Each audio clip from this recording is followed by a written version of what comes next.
প্রথমে তো তুমি বলো চাকরিটা তোমার কেমন লাগছে?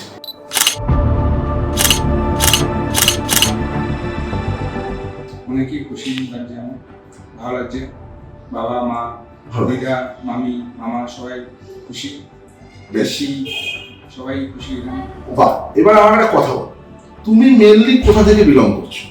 আমি আসাম ডিব্রুগড়ে থাকি, আমার স্কুলিং আসাম ডিব্রুগড় থেকেই হয়েছে, বেশ কিন্তু আমার জন্ম হাবড়াতেই হয়েছিল। বেশ। কিন্তু বাবার কাজের জন্য আমার আসামেই থাকতে হয়েছে। তারপরে আমি ক্লাস 10-এর পরে এখানে শিফট করেছি। Very good. আমার বাবা মা সবাই ভাই আসামেই থাকে। আচ্ছা, জেট কিং এ আসার আগে হ্যাঁ। তোমার কি প্ল্যান, মানে তুমি কি ভেবেছিলে জেট কিং এ যতদিন এসছো বা জেনেছো তার আগে কি প্ল্যানিং ছিল? আমি বেসিক্যালি বিটেক করছিলাম university of engineering and management থেকে। আচ্ছা। তা করতে করতে আমার দাদা দিদিরা ছিল, তারা আমাকে অ্যাডভাইস করেছিল যে কিছু একটা কোর্স কর, যেটা মানে ফিউচারে ভালো হয় তো জানো। তার জন্য আমি ভাবলাম যে ক্লাউড কম্পিউটিং করি, কেন কি যেহেতু ক্লাউডের যুগ হতো।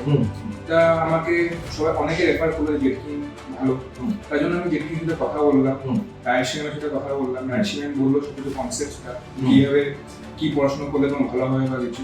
তা আমি এনসিসি কোর্সটা যখন চুজ করলাম সেখানে করে, তারপরে আমি এনসিসি কোর্সটা নিলাম, তারপরে কোর্স করার সাথে সাথে এই প্লেসমেন্ট পেলাম। Very good. জেট কিং এ তুমি যে স্বপ্নটা নিয়ে এসেছিলে ফুলফিল হলো? হ্যাঁ একদম। জেট কিং সম্বন্ধে তুমি খোঁজ পেয়েছিলে দাদা দিদিদের কাছ থেকে, বাট জেট কিং এ যে ক্লাস করলে এনভায়রনমেন্ট, সেটার সম্বন্ধে তুমি কি বলছো? অনেকই ভালো, টিচার্সরা অনেকই ভালো, অনেকেই সবাই মানে ভালো, পুরো অনেকই ভালো। টিচার ম্যাম স্যার সবাই অনেকই হেল্পফুল। সবাই যখনই যে কাউকে জিজ্ঞাসা করলে সবাই সবসময় অ্যাভেলেবেল, সবাই হেল্পফুল, অনেকই হেল্পফুল টিচার্স সবাই। আচ্ছা, প্র্যাকটিক্যাল সেশন সম্বন্ধে কি বলবো? আমাদের যে প্র্যাকটিক্যাল জেট কিং এর ওটার সম্বন্ধে?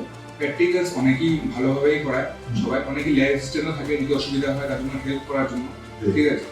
আবার সঙ্গে স্যার ম্যামরা অনেক হেল্পফুল সবসময়। আবার ক্লাস যখন হয়, যখন ক্লাস না থাকলেও আমরা আসতে পারি, এই সময় প্র্যাকটিস করতে পারি। স্যাররা অন্য ল্যাব দিয়ে দেয় আমাদেরকে, প্র্যাকটিস করো নিজের মতো, ঠিক আছে। তো অনেকই হেল্পফুল। যে জিনিসগুলো আমি জানতাম না অনেকেই শিখতে পারি জেটকিং থেকে, যেগুলো হ্যান্ডস অন কোনো সময় কলেজে সম্ভব হয় না, কিন্তু জেটকিং এ অনেক কিছু সম্ভব হয় সব হ্যান্ডস অন করাগুলো। Very good. ফেভারিট ফ্যাকাল্টি কি? আমার ফেভারিট ফ্যাকাল্টি বলতে একটা কারো বলতে পারবো না, আমি দুটোই বলতে পারবো।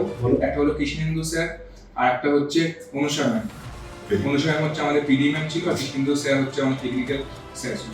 বর্তমানে তুমি এখন কোন কোম্পানিতে চাকরি করছো? আমি এমবি সফটওয়্যারে জব পেয়েছি অ্যাজ এ মাইক্রোসফট 365 অ্যাসোসিয়েট হিসাবে। বেশ খুশি তো? হ্যাঁ অনেকই।